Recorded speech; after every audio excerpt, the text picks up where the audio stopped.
शिवलिंग की पूजा हम सभी करते हैं, लेकिन क्या हम शिवलिंग के महत्व को जानते हैं?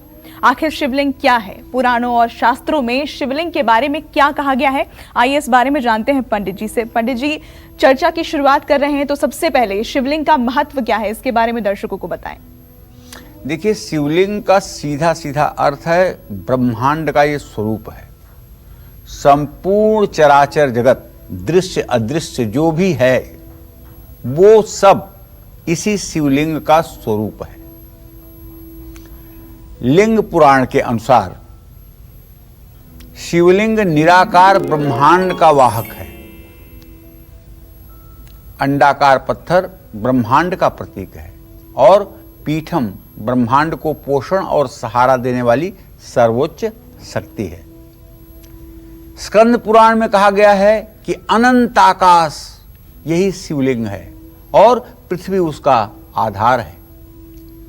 वायु पुराण के अनुसार प्रलय काल में पूरी सृष्टि जिसमें लीन हो जाती है और सृष्टि के समय में जिससे सारी सृष्टि प्रकट होती है, उसे ही शिवलिंग कहते हैं।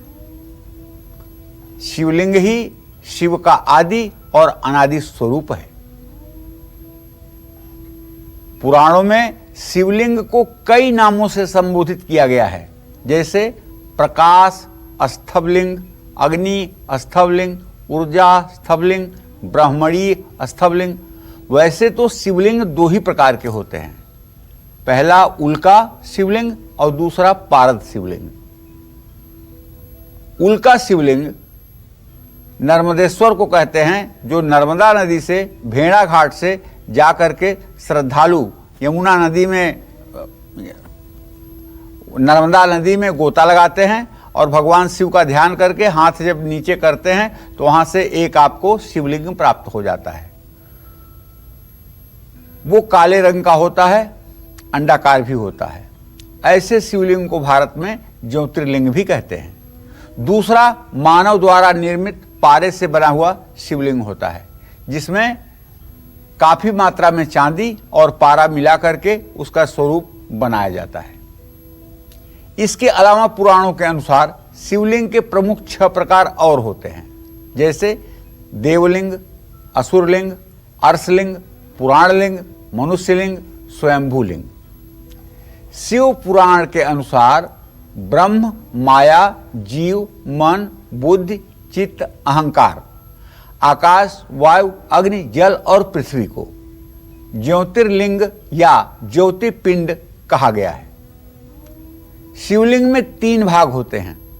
सबसे निचला भाग जो होता है, जो हमें दिखाई नहीं देता है, मध्य भाग जो समतल रहता है और ऊपर का भाग जो गोलाकार अंडाकार होता है, जिसकी हम सब पूजा आराधना करते हैं।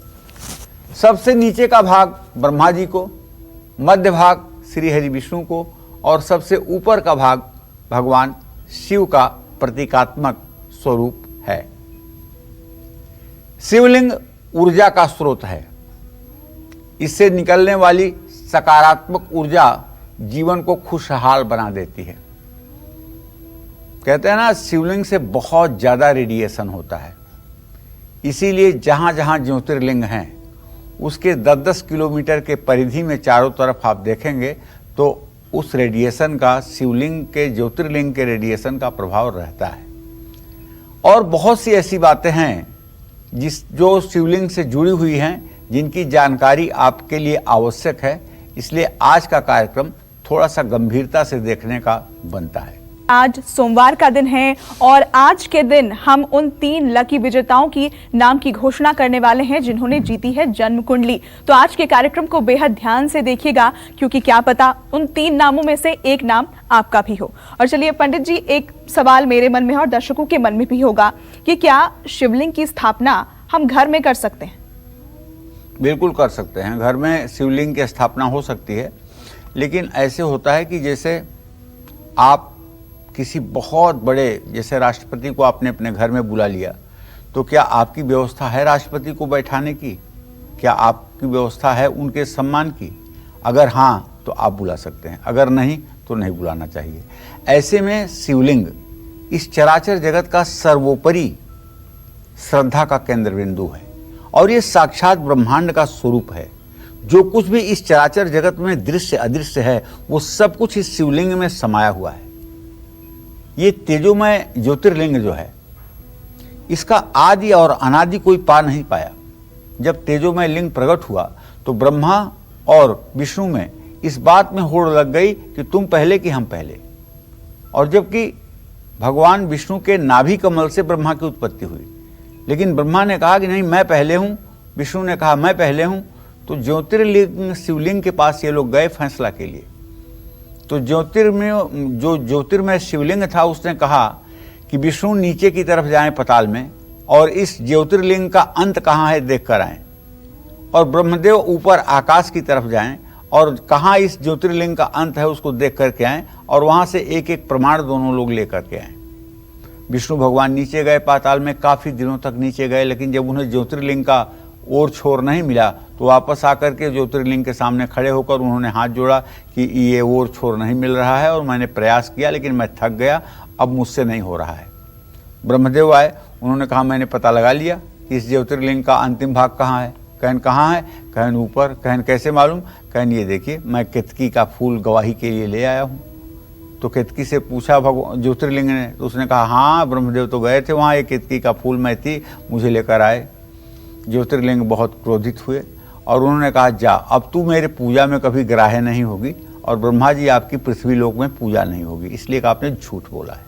ठीक है, तो ब्रह्मा और विष्णु जिस ज्योतिर्मय लिंग का अंत और आदि नहीं पता कर पा रहे हैं उसके बारे में हम मनुष्य क्या पता कर पाएंगे। ठीक है, तो कुछ लोग अपने घरों में शिवलिंग की स्थापना कर लेते हैं, करना भी चाहिए, डरने की कोई जरूरत नहीं, लेकिन उसका रख रखाव होना चाहिए। पहली बात तो जो ज्योतिर्लिंग आप अपने घर में शिवलिंग रखे वो अंगूठे के आकार से बड़ा न हो, नंबर 1। नंबर 2, इसे रखने और पूजा करने के नियमों के बारे में अगर नहीं जानते हैं तो आज जान लीजिए। भगवान शिव की उपासना का प्रतीक शिवलिंग अपार ऊर्जा का प्रतीक है। मंदिर में स्थापित शिवलिंग पर लगातार या तो आने वाले भक्तगण जल चढ़ाते हैं या फिर जलहरी से उस पर जल गिराया जाता है। शिवलिंग के ऊपर एक जल से भरा कलश लटका दिया जाता है जिसमें से शिवलिंग पर निरंतर जल गिरता रहता है, जिससे रेडिएशन की नकारात्मक ऊर्जा समाज को प्रभावित नहीं करती है। तो शिवलिंग से लगातार ऊर्जा निकलती रहती है जो आसपास के वातावरण को सकारात्मक और शुभ रखती है।